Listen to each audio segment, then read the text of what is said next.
ఈ రోజు మనం మాట్లాడుకోబోయే టాపిక్ బహుశా మన చుట్టూ ఉన్న ఈ ప్రపంచాన్ని మనం చూసే కోణాన్ని పూర్తిగా మార్చేయచ్చు. ఒకసారి ఆలోచించండి, మన జీవితాలను నిజంగా ఏది నడుపుతోంది? అదృష్టమా, మనం పుట్టిన గ్రహస్థితిలా, లేక ఈ సమాజం, ఎకానమీ లాంటి బయట శక్తులా? అంటే మనలో చాలా మంది ఇలాగే బయట పరిస్థితులే మన లైఫ్ ని కంట్రోల్ చేస్తున్నాయని బలంగా నమ్ముతారు కదా, కానీ అది నిజం కాదని ఈనాటి మన సోర్స్ మెటీరియల్ చెప్తుంది. ఎగ్జాక్ట్లీ. మనందరి జీవితాలను శాసించేది కేవలం ఒకే ఒకటి, అదే అత్యంత క్రమశిక్షణతో కూడిన మన ఊహాశక్తి, అంటే మన ఇమాజినేషన్. వినడానికి కొంచెం వింతగా, అతిశయోక్తిగా అనిపించచ్చు. అవును, కానీ మనం ఈ రోజు లోతుగా విశ్లేషించబోయే నెవిల్ గోడార్డ్ రాసిన ద సీక్రెట్ ఆఫ్ ఇమాజినింగ్ అనే అద్భుతమైన పుస్తకం చెప్పే అసలు నిజం ఇదే. ఈ రోజు ఈ బుక్ లోని లోతైన మెటాఫిజికల్ సైకాలజీని మనం డీకోడ్ చేయబోతున్నాం. ఖచ్చితంగా. అయితే ఇక్కడ ముందుగా ఒక విషయం క్లియర్ చేయాలి. ఇది మార్కెట్ లో దొరికే రెగ్యులర్ మోటివేషనల్ బుక్ కాదు. అలాగే పొద్దున్నే లేచి అద్దం ముందు నిలబడి నేను సక్సెస్ అవుతాను, నేను గొప్పవాడిని అని యాంత్రికంగా 100 సార్లు చెప్పుకునే law of attraction technique manual అంతకంటే కాదు. అవును, ఆ టెక్నిక్స్ చాలా వరకు పైపైన మాత్రమే పనిచేస్తాయనే చాలా మందికి అనుభవమే కదా. నిజమే. అందుకే ఈ పుస్తకం అసలు బాహ్య ప్రపంచాన్ని ఎలా మార్చాలి అని నేర్పించడానికి ట్రై చేయదు. మన అంతర్గత ప్రపంచం, అంటే మన ఇన్నర్ వరల్డ్ ఎలా ఈ బయటి ప్రపంచానికి ఏకైక కారణం అవుతుందో చాలా స్పష్టంగా విడమర్చి చెబుతుంది. కరెక్ట్. మనందరి జీవితాలకు ఈ అంతర్గత చైతన్యమే పునాది అని ఇది స్పష్టం చేస్తుంది.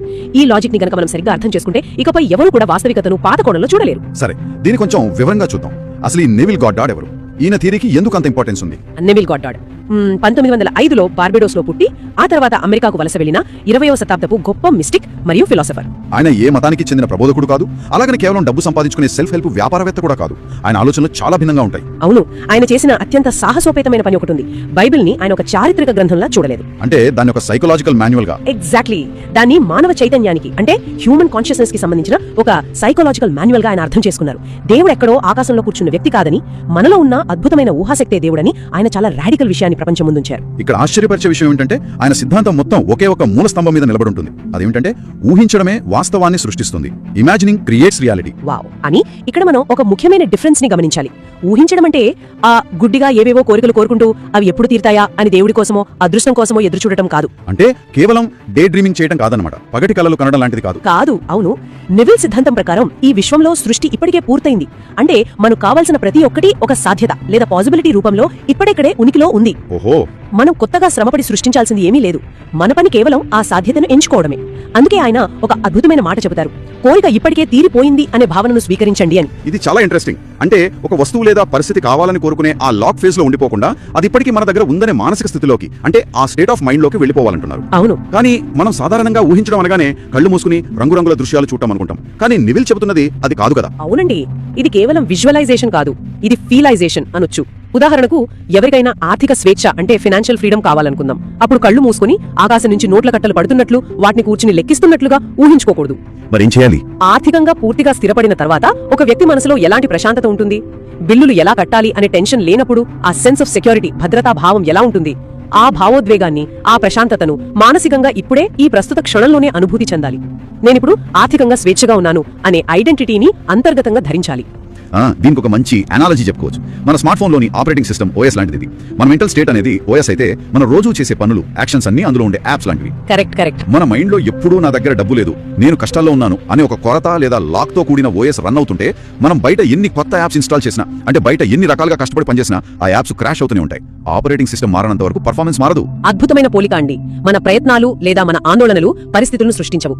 ఆ ప్రయత్నాల వెనుక ఉన్న మన మానసిక స్థితి, అంటే మన స్టేట్ మాత్రమే పరిస్థితులను సృష్టిస్తుందని నెవిల్ ఖచ్చితంగా నమ్మారు. వెయిట్, ఇక్కడ ఒక డౌట్ వస్తుంది. అంటే ఇప్పుడు ఇంట్లో సోఫాలో కూర్చుని నేను సీఈఓ అయిపోయాను, నా దగ్గర కోట్లున్నాయి అని జస్ట్ ఫీల్ అవుతూ కూర్చుంటే చాలంటారా? అకౌంట్లో డబ్బులు పడిపోతాయా? ఏ పని చేయక్కర్లేదా? ఇది వినడానికి కొంచెం టాక్సిక్ పాజిటివిటీ లాగా, వాస్తవానికి దూరంగా అనిపించడం లేదా? చాలా మంచి పాయింట్ లేవనెత్తారు. ఇది చాలా మందికి వచ్చే కామన్ డౌట్. కానీ నెవిల్ గోడార్డ్ ఎప్పుడు ఏమీ చేయకుండా కూర్చోండి అని చెప్పలేదు. ఇది టాక్సిక్ పాజిటివిటీ అస్సలు కాదు. ఈ పుస్తకం గురించి ఉన్న అతిపెద్ద అపోహల్లో ఇదొకటి. మరి ఈ థియరీ ప్రకారం యాక్షన్ కి, అంటే పని చేయడానికి ఉన్న పాత్ర ఏమిటి? మనం మన అంతర్గత స్థితిని, ఇన్నర్ స్టేట్ ని మార్చుకున్నప్పుడు, అంటే ఆ కొత్త ఐడెంటిటీని పూర్తిగా నమ్మినప్పుడు, బాహ్య ప్రపంచంలో మనం చేయాల్సిన పనులు, తీసుకోవాల్సిన నిర్ణయాలు, అంటే ఇన్స్పైర్డ్ యాక్షన్ అంటాం కదా, అవి సహజంగా జరిగిపోతాయి. ఓ, అంటే ఆటోమేటిక్ గా జరుగుతాయి. అవును. మన మైండ్ సెట్ మారినప్పుడు దానికి తగ్గట్టుగానే మన బ్రెయిన్ కొత్త అవకాశాలను వెతుకుతుంది. అప్పుడు మనం చేసే పని కష్టంగా, భారంగా అనిపించదు. అది ఒక ఉత్సాహపూరితమైన ప్రవాహంలా, అంటే ఒక ఫ్లో స్టేట్ లా మారిపోతుంది. అంతర్గత మార్పు లేకుండా బయట ఎంత కష్టపడినా అది వృధా శ్రమే అవుతుందని ఆయన ఉద్దేశం. దానంతట అదే మ్యాజిక్ లాగా ఆకాశం నుంచి రాలిపడుతుందని కాదు. అర్థమైంది. అంటే ముందు మైండ్ లో ఆ సీడ్ పడాలి, అప్పుడు దానికి తగ్గట్టుగా యాక్షన్స్ దానంతట అవే అలైన్ అవుతాయి. ఇక్కడ అసలు ఆసక్తికరమైన విషయం దాగి ఉంది. అదే భావన నియమం లేదా లవ్ ఆఫ్ అజంప్షన్. ఈ పుస్తకంలో నెవిల్ అందించిన అత్యంత శక్తివంతమైన సాధనం ఇదే. అవునండి. మనం దేన్నైతే స్థిరంగా లోతైన భావోద్వేగంతో మనదిగా నమ్ముతామో లేదా అస్యూమ్ చేస్తామో అదే మన వాస్తవంగా మారుతుంది అని ఈ నియమం చెబుతుంది. ఇందాక మనం అనుకున్నట్టు ఇది మెకానికల్ గా పదే పదే అఫర్మేషన్స్ చదువుకోవడం కాదు కదా. ఉదాహరణకు ఒక వ్యక్తి ఎప్పుడు నేను దురదృష్టవంతుని, నాకేదీ కలిసి రాదు అని గాఢంగా నమ్మితే వాళ్ళ జీవితంలో జరిగే సంఘటనలు కూడా ఆ నమ్మకాన్ని నిజం చేసేలాగే ఉంటాయి. ఖచ్చితంగా.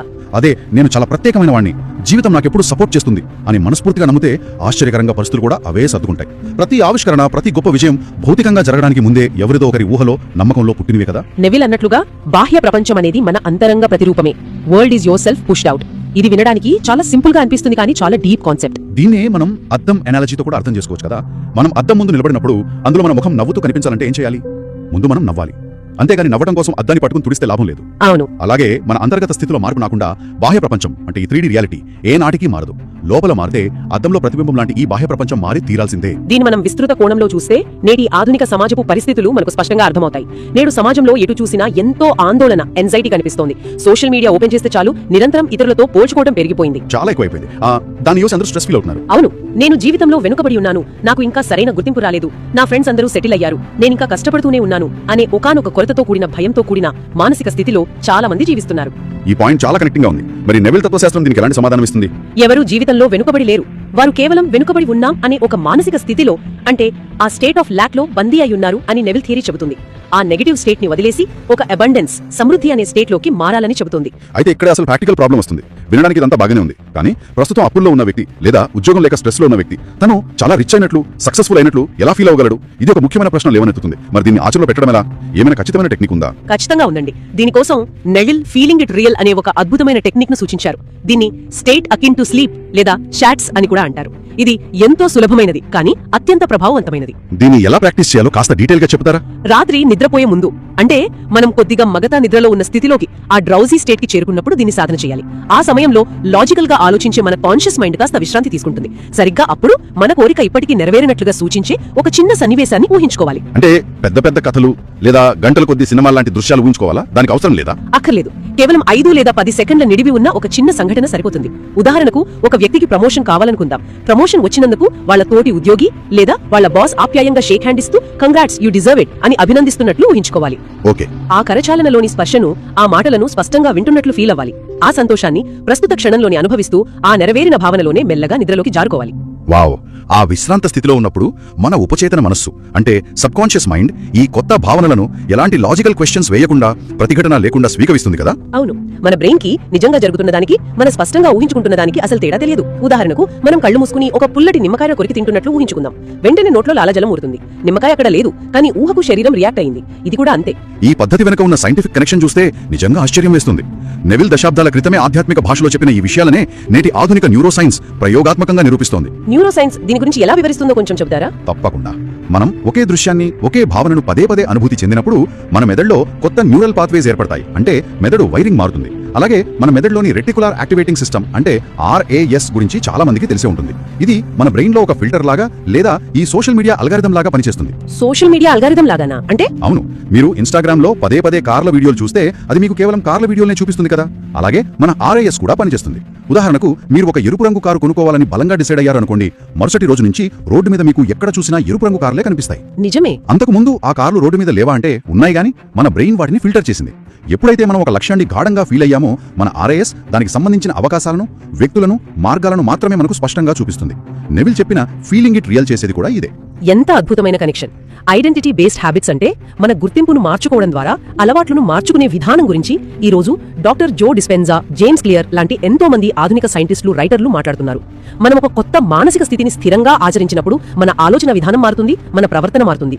దానికి అనుగుణంగా ఆటోమేటిక్ గా జీవితం మారిపోతుంది. అయితే ఇక్కడ చాలా మంది చేసే ఒక చిన్న పొరపాటును కూడా మనం ఖచ్చితంగా ప్రస్తావించాలి. చాలా మంది నేను 2 రోజులు రాత్రిపూట ఊహించాను, కానీ బయట పరిస్థితిలో ఇంకా ఏ మార్పు రాలేదు కదా అని వెంటనే నిరాశపడుతుంటారు. అవును, ఇక్కడే నెవిల్ చెప్పిన అతి ముఖ్యమైన నియమం పట్టుదల లేదా పర్సిస్టెన్స్ గురించి మనం మాట్లాడుకోవాలి. బాహ్య ప్రపంచం మనకు వ్యతిరేకంగా ఉన్నట్లు కనిపిస్తున్నా సరే, మన అంతర్గత నమ్మకాన్ని వదిలిపెట్టకూడదు. పాత OS మళ్లీ మళ్లీ రన్ అవ్వడానికి ట్రై చేస్తుంది, కానీ మనం కొత్త సాఫ్ట్వేర్ నే గట్టిగా పట్టుకోవాలి. ఇది ఎంతో మానసిక క్రమశిక్షణతో కూడుకున్న విషయం అండి. ఇదొక రకమైన సైకలాజికల్ ఫెయిత్. మనం ఎప్పుడూ మన సెల్ఫ్ కాన్సెప్ట్ ను గమనించుకుంటూ ఉండాలి. నేను ఎప్పటికైనా సాధిస్తాను అనుకుంటే జీవితం ఎప్పుడూ ప్రయత్నించే దశలోనే, అంటే ఆ ట్రయింగ్ స్టేట్ లోనే ఉంచుతుంది. కరెక్ట్. దానికి బదులు నేను ఇప్పటికే ఆ స్థితికి చేరుకున్నాను, ఐ యామ్ స్టేట్ లో ఉన్నాను అనుకుంటే జీవితం దానికి అనుగుణంగా దారులను పరుస్తుంది. అంటే దీని అర్థం ఏమిటి? ఇది మనల్ని ఒక అత్యంత కీలకమైన మలుపు దగ్గర నిలబెడుతుంది. నెవిల్ చెప్పిన ఈ లా ఆఫ్ అజంప్షన్ ని మనం పూర్తిగా అంగీకరిస్తే ఇకపై మన జీవితంలో ఎదురయ్యే కష్టాలకు, వైఫల్యాలకు వేరొకరిని నిందించే అవకాశం మనకు ఉండదు. ఇది చాలా పవర్ఫుల్ రియలైజేషన్. అవును, మన పరిస్థితులకు మన తల్లిదండ్రులు కారణం కారు, ఈ సమాజం కారణం కాదు, సిస్టమ్స్ కారు, బ్యాడ్ లక్ అంతకంటే కాదు. మన జీవితంలో జరిగే ప్రతిదానికి, మన ప్రతి అనుభవానికి మనమే మన అంతర్గత భావనలే పూర్తి బాధ్యులు. దీన్నే రాడికల్ రెస్పాన్సిబిలిటీ అంటారు. ఇది మొదటిసారి విన్నప్పుడు కొంచెం భయంగా అనిపించవచ్చు. ఏంటి, నా లైఫ్ లో జరిగిన ఈ చెడుకి కూడా నేనే కారణమా అని మనసు డిఫెన్స్ లోకి వెళ్ళవచ్చు. కానీ ఒక్కసారి ఈ నిజాన్ని లోతుగా అంగీకరిస్తే అది మనకు అమితమైన స్వేచ్ఛను, ఫ్రీడమ్ ని ఇస్తుంది. నిజమే కదా, మన అంతర్గత భావనలే ఈ కష్టాలను సృష్టించినప్పుడు అవే భావనలను మార్చడం ద్వారా మన జీవితాన్ని అద్భుతంగా మనకు కావాల్సినట్టుగా మార్చుకునే శక్తి కూడా 100% మన చేతుల్లోనే ఉన్నట్లు కదా. ఇంతకంటే గొప్ప స్వేచ్ఛ ఏముంటుంది? ఖచ్చితంగా. వాస్తవానికి మనం బాధితులం, విక్టిమ్స్ కాదు. మన జీవితాలకు మనమే సృష్టికర్తలం. ఎంతో మంది ఊహించడం అనగానే అది వాస్తవం నుంచి పారిపోవడానికి, ఎస్కేపిజం కి ఉపయోగించే ఒక మార్గం అనుకుంటారు. కానీ నెవిల్ సిద్ధాంతం ప్రకారం ఊహించడం అంటే రియాలిటీ నుంచి పారిపోవడం కాదు, అసలైన రియాలిటీని నిర్మించడమే. బాహ్య ప్రపంచం ఒక అద్దం లాంటిది. లోపల మారితే అద్దంలో ప్రతిబింబం మారి తీరాల్సిందే. అబ్బా, ఎంత బాగా చెప్పారు. అందుకే మనలో ఎవరైనా సరే ఈ రాత్రి నిద్రపోయే ముందు తమని తాము ఒక ప్రశ్న అడగాలి. నన్ను నేను ఎలా భావిస్తున్నాను? జీవితంతో నిరంతరం పోరాడే ఒక విక్టిమ్ లాగానా, లేక నా జీవితాన్ని నా చేతులతో నిర్మించుకునే ఒక అద్భుతమైన సృష్టికర్తగా భావిస్తున్నానా? నా అంతర్గత సంభాషణ ఎలా ఉంది? ఈ ప్రశ్నలు వేసుకున్నప్పుడు అసలైన ఇన్నర్ జర్నీ మొదలవుతుంది. అవును, నెవిల్ గొడ్డార్డ్ సందేశం చాలా సింపుల్ గా ఉంటుంది, కానీ అత్యంత శక్తివంతమైనది. ఇది వ్యక్తిగతమైనది మరియు ఎంతో డిసిప్లిన్ కోరుకునేది. మనం తెలుసుకున్న ఈ జ్ఞానాన్ని ఆచరణలో పెట్టకపోతే అది కేవలం కొద్దిసేపు ఆనందాన్ని ఇచ్చే ఒక ఇంటెలెక్చువల్ ఎంటర్టైన్మెంట్ మాత్రమే అవుతుంది.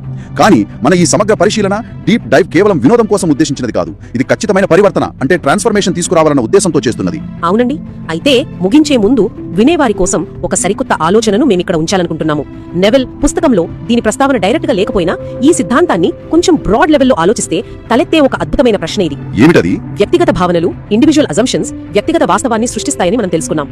మరి సమాజంలో ఎంతో మంది వ్యక్తులు లేదా ఒక దేశం మొత్తం కలిసి ఒకే విషయాన్ని బలంగా నమ్మితే ఏమవుతుంది? దాన్ని మనం కలెక్టివ్ అజంప్షన్ అనవచ్చా? వావ్, చాలా డీప్ థాట్ ఇది. అవును.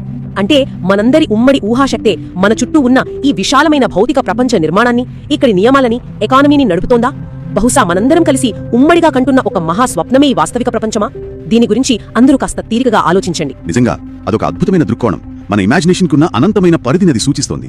మనం బాహ్య ప్రపంచంలో చూస్తున్న ప్రతి మార్పు మన ఉమ్మడి అంతర్గత చైతన్యంలో వచ్చిన మార్పుకి ప్రతిరూపం కావచ్చు. మనం ఏది నమ్ముతున్నామో, ఏది నిజంగా అనుభూతి చెందుతున్నామో అదే మన రియాలిటీగా మారుతుందన్న సత్యాన్ని మనం ఎప్పటికీ మరచిపోకూడదు. 100% నిజం. ఈ రోజు మనం మాట్లాడుకున్న ద సీక్రెట్ ఆఫ్ ఇమాజినింగ్ అనే ఈ అద్భుతమైన సైకలాజికల్ ప్రయాణం వినేవారు